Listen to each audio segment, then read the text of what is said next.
अस्सलाम वालेकुम। आज के वीडियो में हम बात करेंगे एक बहुत ही ज़्यादा इम्पॉर्टेंट टॉपिक के ऊपर जो बहुत ज़्यादा जो है वो फैल रही है। स्किन डिजीज़ हैं। किसी को खुश खारिश होती है, किसी को सोराइसिस हो रहा है, किसी को रिंगवॉर्म टीनिया हो रहा है जिसको हम दाद भी बोलते हैं, और बहुत सारी इसी तरीके की स्किन डिजीज़ बहुत सारे लोगों में देखने में आ रही हैं।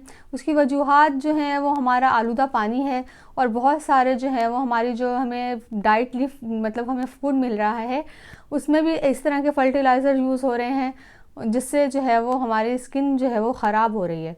बहुत ज़्यादा ऐसे पेशेंट आ रहे हैं, तो मैंने सोचा कि इसके ऊपर एक वीडियो बना ली जाए और इसके जो है वो ट्रीटमेंट के बारे में मैं बताऊं कि आप किस तरीके से इसको ट्रीट कर सकते हैं, और बहुत ही आसानी से नेचुरल रेमेडीज़ से भी हम इसे इलाज कर सकते हैं। बहुत सारे लोग मेडिकल की मेडिसिन ले लेके एलोपैथी की ले लेके परेशान हो गए हैं, लेकिन जब तक मेडिसिन खाते हैं तब तक आराम आता है, उसके बाद ये बीमारी फिर से अपना सर उठा लेती है और बहुत ज़्यादा जो है वो लोगों को इससे परेशानी हो रही है। इन दी एंड जो है वो फ़ायदा जो होता है वो होम रेमेडीज़ से ही होता है, और ये जो हमारे नेचुरल चीज़ें हैं जो हिकमत से हमें मिली हैं उससे ही फ़ायदा होता है एंड पे आके। तो चलिए तो वीडियो का आगाज़ करते हैं। चलिए तो सबसे पहले बात कर लेते हैं उन चीज़ों के बारे में जिससे ये हमें हो सकती है और जिनके ज़्यादा इस्तेमाल की वजह से ये स्किन की जो डिजीज़ हैं लाइक रिंगवॉर्म टीनिया, खुश खारिश और बहुत सारी इसी तरीके से जो है वो बारीक बारीक दाने निकल आते हैं, और भी बहुत सारी इसी तरह की जो है वो स्किन डिजीज़ किसी को किसी तरह की हो रही है, किसी को किसी तरह की हो रही है, लेकिन स्किन डिजीज़ बहुत ज़्यादा फैल चुकी हैं।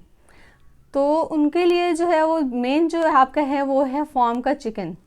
जो चिकन है इसके अंदर एस्ट्राइड्स यूज़ होते हैं। इनको मतलब जो चिकन जो है वो उसको आपको पता ही है कि बहुत ज़्यादा तेज़ी से उसको बढ़ाने के लिए उसको एस्ट्राइड्स खिलाए जाते हैं, जिसकी वजह से सारे जो है हम लोग अगर हम उसको खाते हैं तो हमारे हार्मोनल चेंजेस आते हैं और बहुत ज़्यादा हम लोग जो है वो बहुत सारी इसी की वजह से बीमारियों का शिकार हो रहे हैं। तो फूड आपको इससे अगर आपको एलर्जी हो गई है और अगर आप जो फूड जिसको ट्रिगर करता है, जो इसको बहुत ज़्यादा बढ़ा देता है, गर्माइश पैदा करता है हमारे जिस्म में और तेज़ी पैदा करता है, उनमें है करेले, माश की दाल आपके आ जाते हैं, और दूसरा आ जाता है आपका चिकन और रेड मीट और फिश, अंडे जो हम रेगुलर बेसिस पे नाश्ते में अंडे खाते हैं, और एग जो है वो बहुत ही ज़्यादा तेज़ी से इसकी खारिश को बढ़ाते हैं और आपकी जो है वो स्किन की डिजीज़ मतलब खून में जब गर्दिश पैदा करते हैं, बहुत ज़्यादा तेज़ी पैदा करते हैं, जिससे आपकी बॉडी हीट अप होती है, तो आपको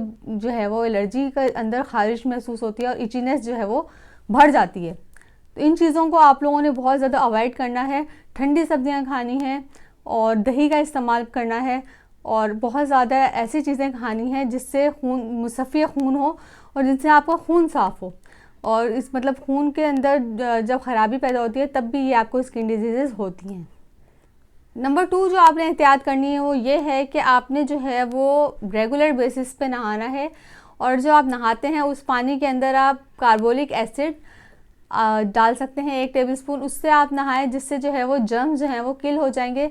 अगर आपको कार्बोलिक एसिड जो है वो अवेलेबल नहीं है तो आप डेटॉल भी डाल के उससे भी नहा सकते हैं, उससे भी जो है वो आपकी बहुत ही आसानी से ये एलर्जी ख़त्म हो जाएगी। लेकिन डेटॉल से आपको ड्राइनेस हो सकती है, तो ड्राइनेस को इम्प्रूव करने के लिए आपने अच्छा सा मॉइस्चराइज़र या अच्छी क्वालिटी की पेट्रोलियम जेली का यूज़ लाजमी करना है। जिस जगह पे आपको एलर्जी है या जिस जगह पे आपको ड्राई एक्जिमा हुआ है उसके लिए आपको लाजमी मॉइस्चराइज़ रखना है अपने आप को।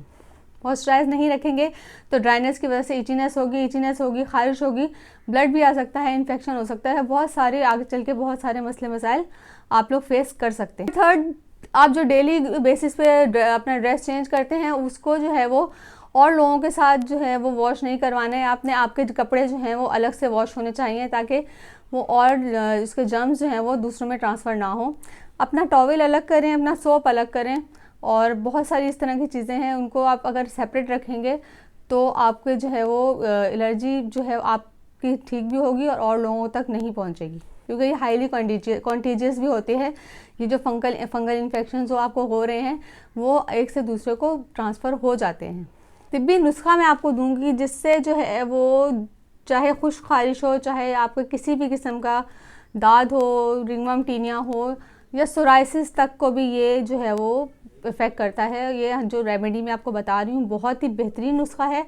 जस्ट आपको प्योर कोकोनट ऑयल चाहिए, जो आप अगर आपके पास कोई ऐसा है जो आपको मतलब फ्रेशली निकाल के दे देता है वो तो बहुत ही ज़्यादा बेहतर है।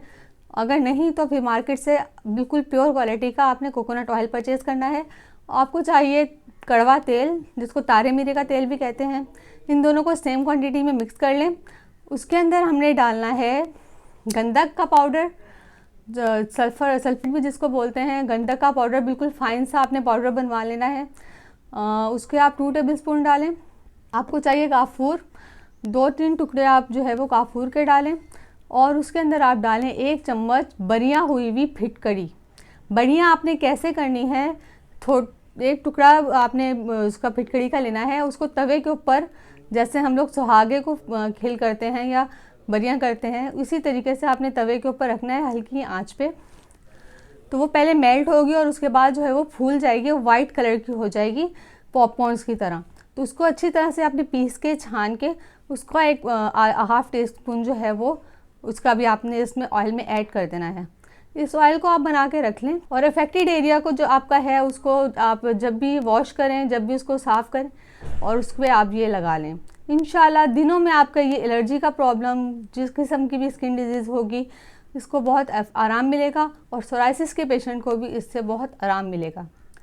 वीडियो अच्छी लगे, इन्फॉर्मेटिव लगे तो दुआ में याद रखिएगा। चैनल को लाइक सब्सक्राइब करना मत भूलिएगा।